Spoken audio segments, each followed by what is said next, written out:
Episode of Fray4ALL, NXT versus AEW. Who's gonna win this week? With content and everything going on except ratings.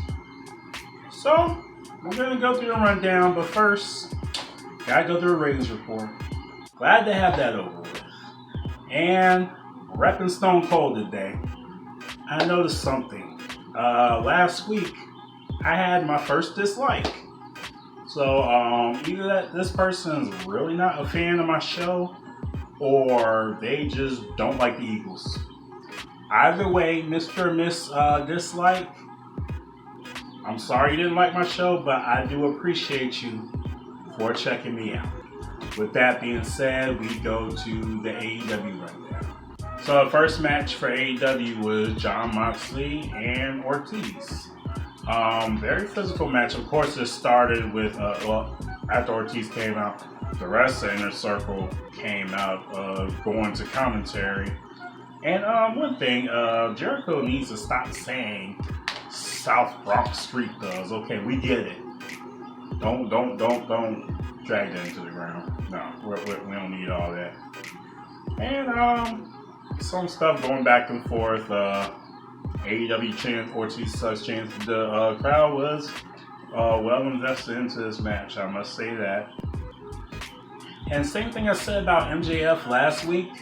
Jericho, fire on commentary.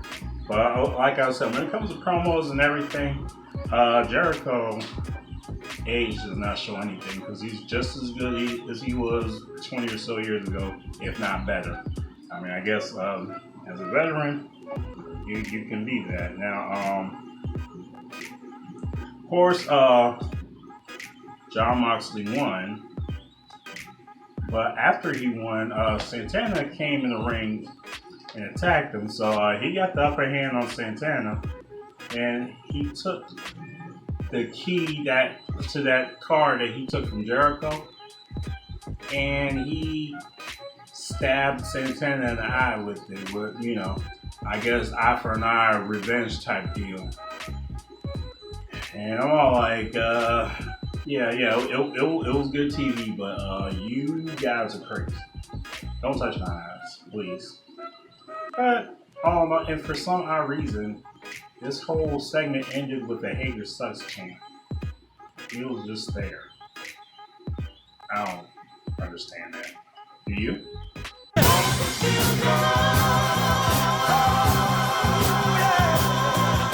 Next match, we had Best Friends versus SCU, and I knew we were going to be in the treat for this one. Now, before we start talking about this match, I just had one thought. Unlike what I've been hearing on TV, I've been hearing a lot of dissension between WWE and AEW fans. I just happen to be a fan of wrestling, so I'm not getting into that. But one question I do have, I do like Orange Cassidy, but are we going to see him in a match on Dynamite at all? I mean, I'm just wondering, because you can only be a novelty act for so long. So, of course, the match started. Now, one thing, I know I said about people need to lay off JR. Yes, he did make a botch, but he corrected himself. When you correct yourself, you prevent going into an Ain't That a Botch segment. He called Scorpio Sky Too Cold Scorpio, and honestly, honest mistake. I'm not saying that because they're both black, but both their names are Scorpio, and I think Scorpio Sky derived his name from Too Cold Scorpio, if I'm not mistaken. So at one point now, Chuck did a neck breaker, and that jump was nasty. I mean, I don't mean good nasty. I mean, like, I'm surprised somebody's neck ain't broken tight nasty. And at one point in time, everybody was out on ringside, laid out, from all the attacks and all that stuff. And here comes Orange Cassidy just chilling with them. Like I said, I love Orange Cassidy, but you can only be a novelty act for so long, you need to get in the ring. So, and who won? I'll tell you who won. SCU won. How did they win?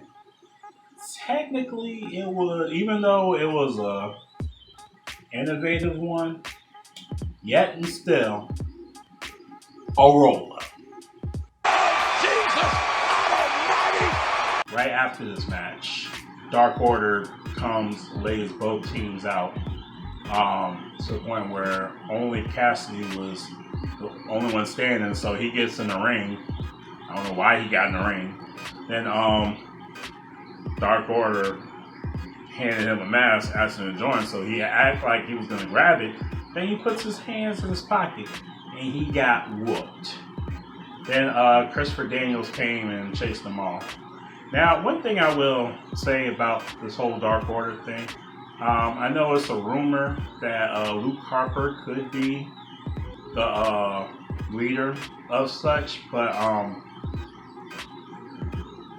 the way the storyline is going, it almost seems as if Christopher Daniels might be the de facto leader, and he's just stringing everybody along. This could be his way of separating from SCU and doing a heel turn, but that's just speculation. That's not what this show's about. That's just a thought of mine. But anyway, and of course, after that, we had MJF vignette based on the 10 lashes we're getting later on, and then a Taz interview.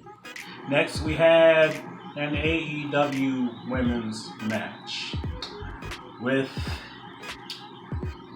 Britt Baker and a newcomer to Dynamite, Yuka Sakazaki, I believe. Sorry if I butchered the name. I'm gonna be quite blunt with you. This match was sloppy. I'm not taking anything away from both women. I mean, you know how I feel about Baker. Sakazaki was very innovative. In fact, she won this match with a very innovative roll-up. Jesus Almighty! So after this loss, Baker surprised me.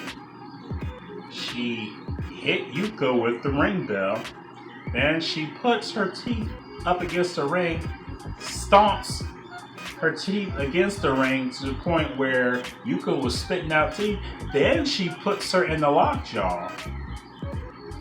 That was actually a pretty good segment. So, standing ovation for that one. As gruesome as it was, that's the edginess I'm looking for.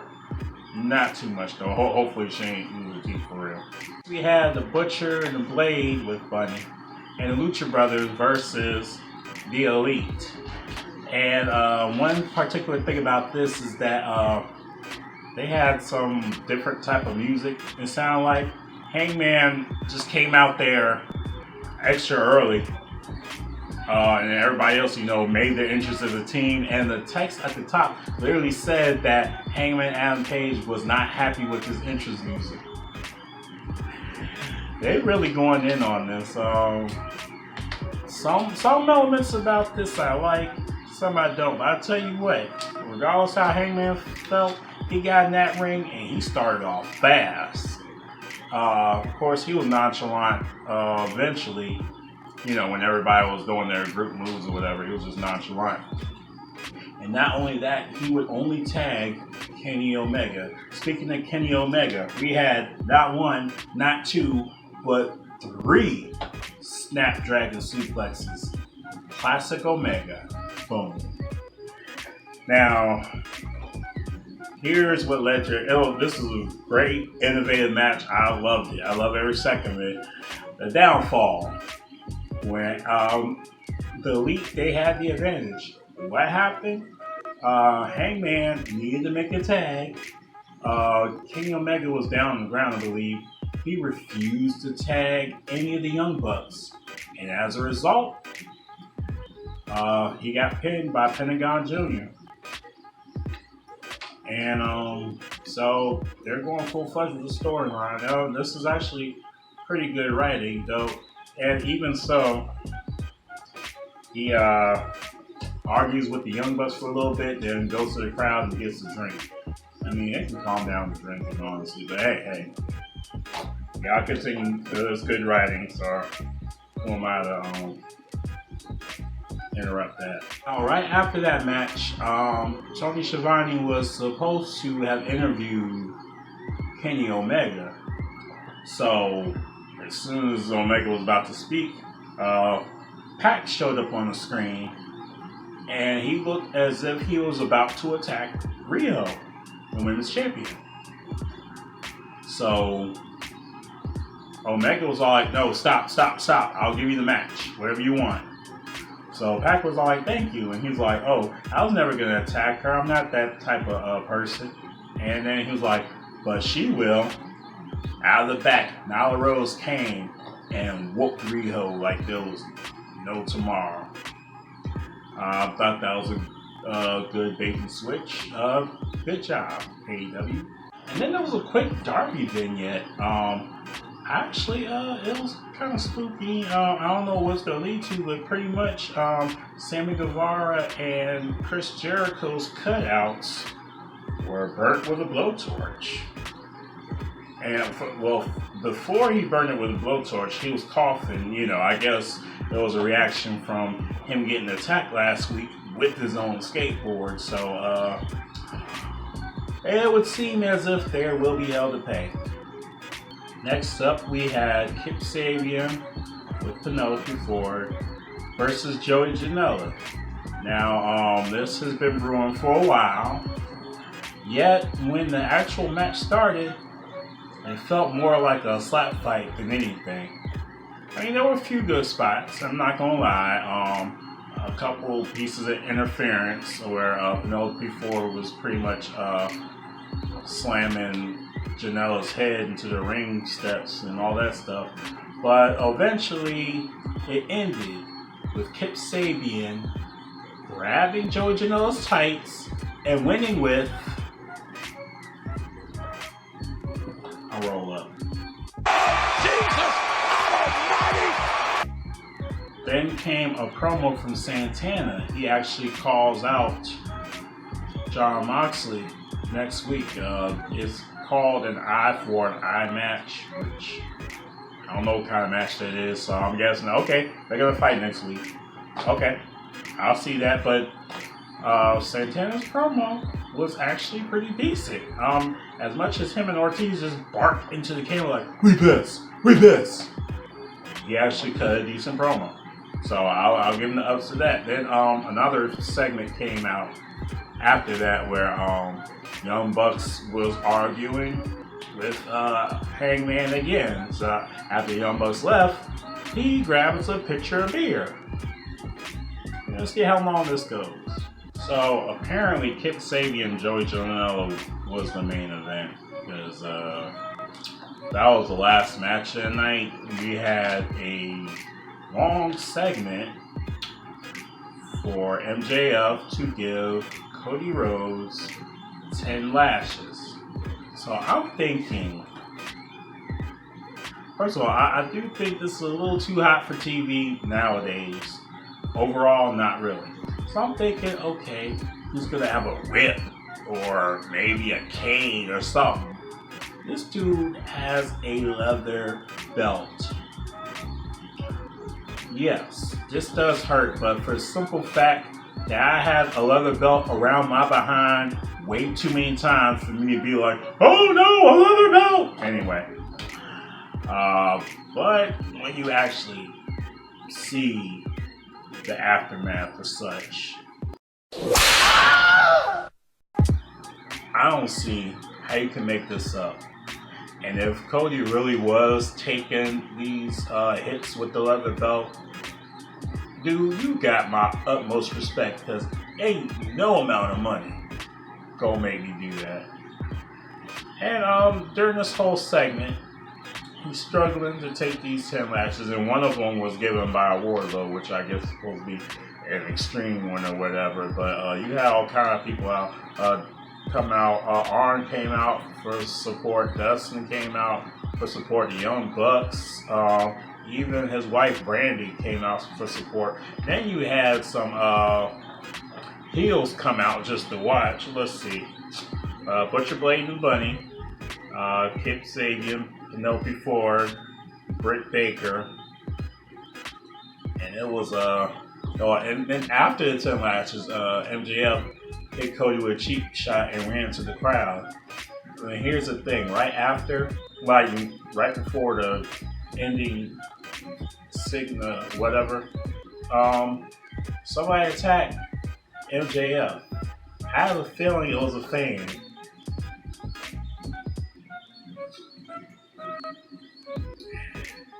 If that was a fan, then that fan probably needs to chill out. That is funny though. But I'm glad nobody was hurt.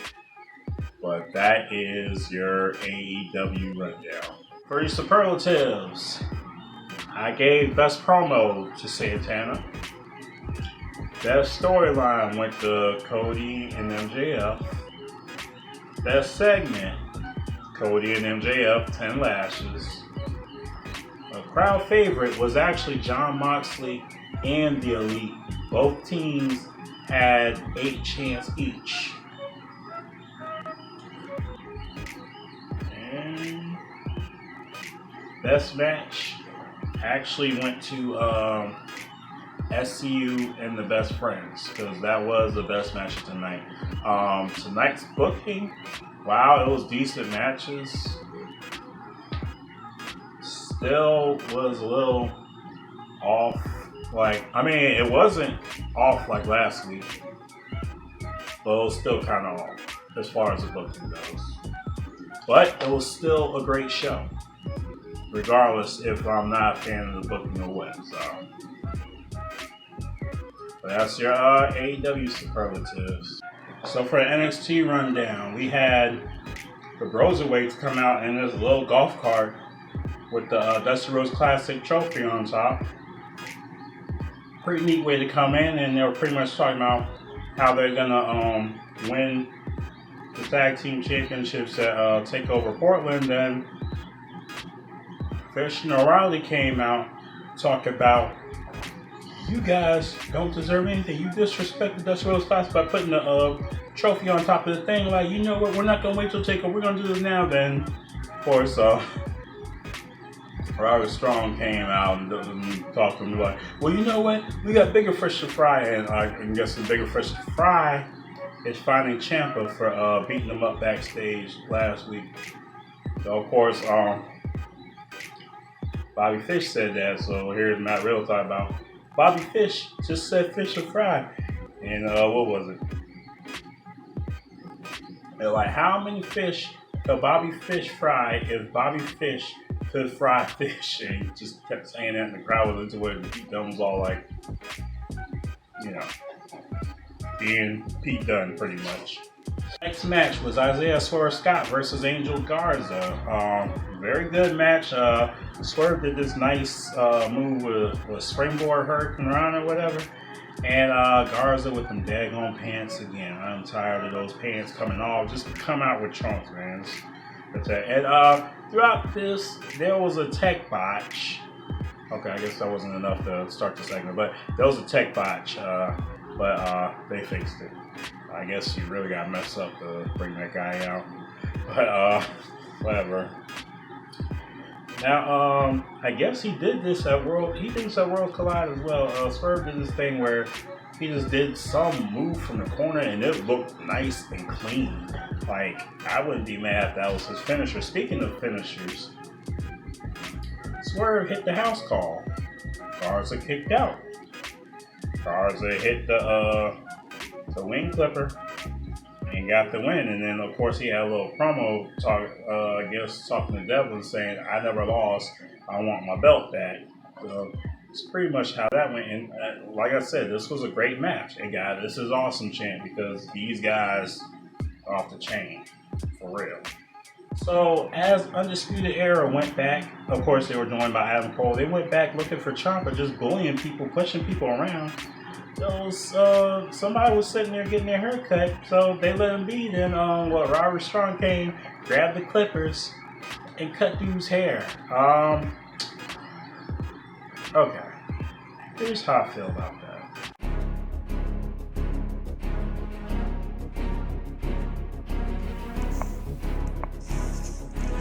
Yo, this dude really sat there and let Roderick Strong mess up his head. Dude, I mean, he really just sat there and took it like it was nothing. I mean, I've been in a barber chair before. Your hands are not bound. It's not even self-defense, dude. Just move. See, this is why you only get haircuts in barbershops, man, because if Roderick Strong ever tried something like that around my way, the whole shop will rip him a new one. Man, you can't be like Bobby Brown and turn this one around, dude. Yo, this cat didn't even have the decency to lose in the hair versus hair match. He's just gonna throw this away in a throwaway segment at that.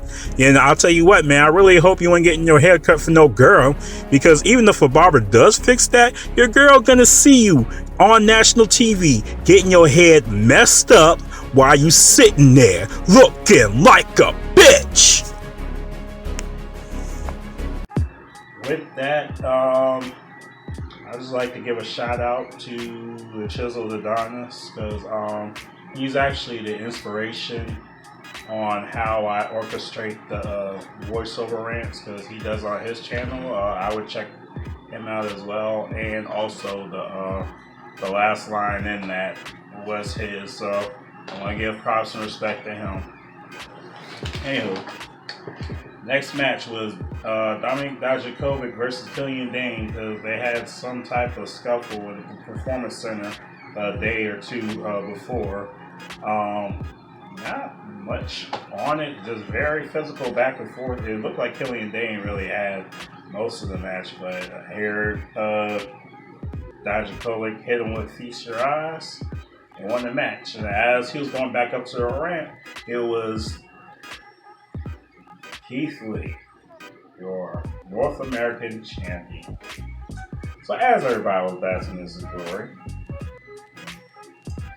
he put a challenge to Dijakovic, say you and me and take over Portland for this. So we're gonna get that match at TakeOver. And then Undisputed Era, they were still looking for Ciampa. They're still bullying people. In fact, they just straight up beat up Kushida. Next was the Finn Balor and Johnny Gargano interview, and this was actually very intense. It was one of those side-by-side interviews. Johnny put some real good shots in. Pretty much saying like, every time, saying like, I want the Finn Balor from NXT. I don't want the one from Raw and SmackDown, not the one that lost to Bobby Lashley 17 times and all that stuff. And then, and Johnny was like, you have no heart, or like bring your heart, or something, whatever he said. It ended up with Balor pretty much saying, I have no heart. And honestly, that was a good one-liner in the interview. Of course, Johnny already walked away by this point, but that was actually a pretty good segment. I enjoyed it, actually. Next, you had Mercedes Martinez versus Casey Catanzaro. Now, I do like both of these women.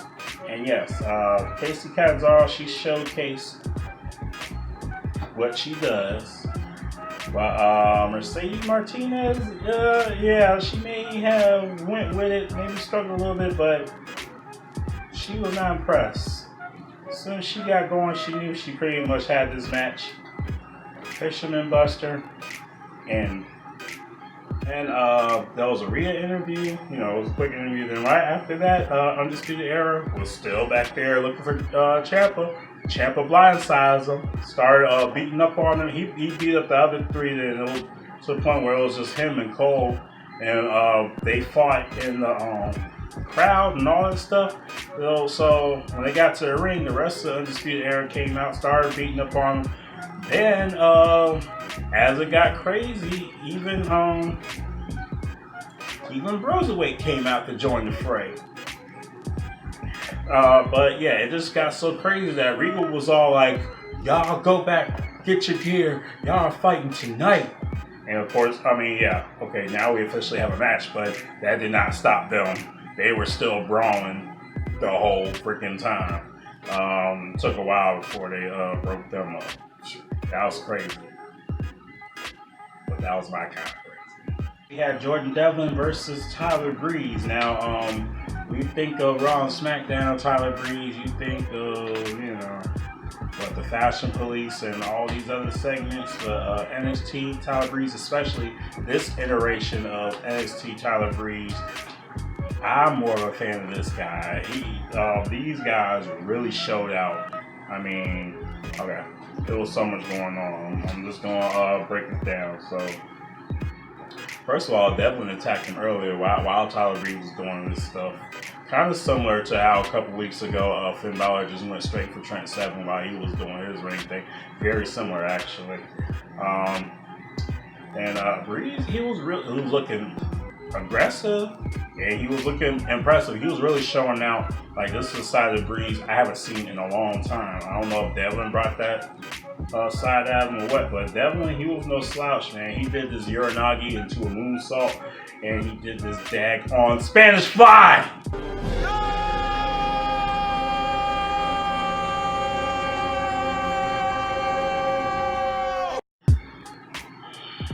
Too many. Anyway, so this match was great. Eventually Devlin picked up the win, but this match got a "This is awesome" chant, and to me, this was probably one of my favorite matches of the night. This match was at top notch. These guys, they showed out, and this Devlin, he's gonna be big. I can see it now. So Charlotte arrives. Okay, Charlotte arrives. Then it's Bianca Belair that goes to the ring, talking about how she felt Rhea just overlooked her and just went straight to Charlotte. So she was calling Rhia Ripley out. Charlotte comes out. The crowd's all like, welcome back, welcome back. Let's see. So even throughout this whole thing, Rhea comes out, joins, I'm not going to say join the fray again, but pretty much. So, when Rhea came, Charlotte takes her hand, just pushes Belair to the side, and she's just like, what? I mean, this chick was amazing with it. I love Bianca Belair, man, for real. She is something else. Now, of course, throughout this whole thing,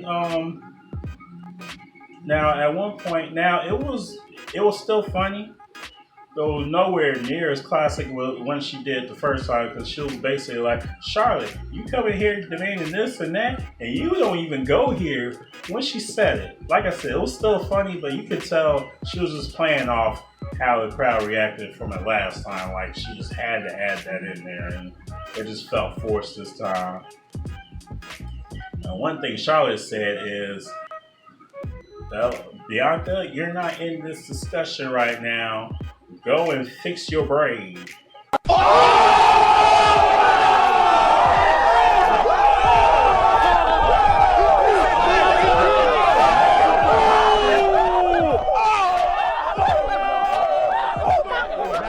Right after this, Rhea and Bianca were all like, okay, here's one thing about us. We may not like each other, but we're NXT. And they pretty much beat up on Charlotte. And that was it. The main event, which was a result of the brawl, Broserweights versus Undisputed Era minus Roderick Strong. At one point in time, those two guys in the ring, was it Bobby Fish and Matt Riddle? Anyway, it was like German suplex. Up. German suplex. Up. I mean, they must have threw these German suplexes in the back of the store into the dumpster because nobody was selling any of them. And I know that it was trying to get the crowd going, but hey, no sell a German suplex unless you Braun Strowman or Brock Lesnar or something. To just up and no sell a German suplex, that's kind of I don't know. It didn't fit well with me. And of course, Roderick Strong drew a DQ. So then they attacked Broserweight out in the ringside, on the ringside, whatever. And they got Ciampa in the ring. They were beating up on him. They spray painted a yellow X on him. I guess the same way he did the table last week. So they were beating up on Ciampa. Who made their return? The Velveteen Dream. And he laid waste to all of them. He looked like a punk while doing so, but he laid waste to all of them. So, and you know, the crowd was all like, welcome back, you know, and he didn't look like a punk. He just like, okay, if you beating up guys, it's gonna be like this, not like that. That's what I mean by a punk. I like Velveteen Dream, so just so I don't get no backlash from anybody. That's your NXT rundown. So for best promo, I got the Bianca, Charlotte, and Rhia. I know that would normally go as a segment, but no, best segment, I actually have the Balor and Gargano interview, which I still feel was the best segment. Best storyline, continuing storyline, I put Cole and Ciampa. The crowd favorite was Broserweights with 7. And best match was Tyler Breeze and Ace Devlin. Jordan Devlin. So that's your superlatives for NXT.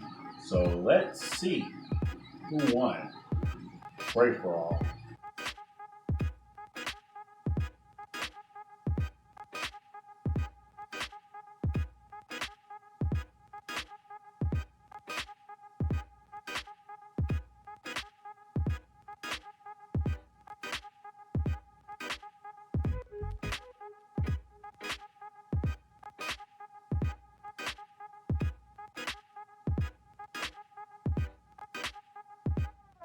Alright, so in spite of the fact I was not happy with the booking, obviously because I gave best booking to NXT, AEW wins Fray4ALL tonight.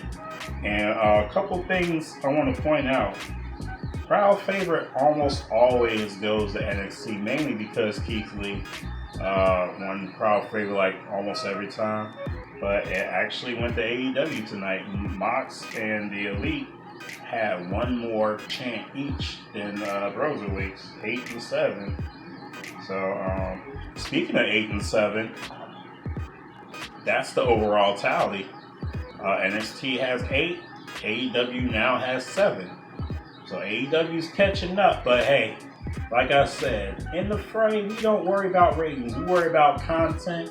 We judge by these categories, and whoever has the best is the winner of that week. Why? Because we like entertainment, okay? If you're loyal to WWE, that's fine. You're loyal to AEW, that's fine. As for me, I am a wrestling fan. I always will be a wrestling fan, and that's my piece on this dissension that I'm hearing out there nowadays. Guys, we are all fans of wrestling. We watch wrestling because we love wrestling. And I'm just saying, watch wherever you can. You know how much wrestling there is going on right now? I mean, to be just tied to one, you can be, but that doesn't mean that the other one. And look, if NXT don't impress you, that's your business. If AEW don't impress you, that's your business. Raw and SmackDown don't impress you, that's your business. Because I'm kind of in that boat right now, honestly. I mean, I'll watch Raw and SmackDown, but if it don't impress me that much. But you know what? I'll still check it out because I'm a wrestling fan, and that's how that goes. We are all the wrestling community, guys. That's what all this is about. Okay? And I know all this does is make everything more interesting, but don't down one another, okay? We're all in this together. Alright, that's my piece. Thanks for watching Fray4ALL. I'll check you out next week to join the fray. Peace. Are you not entertained? Are you not entertained? Is this not why you are here?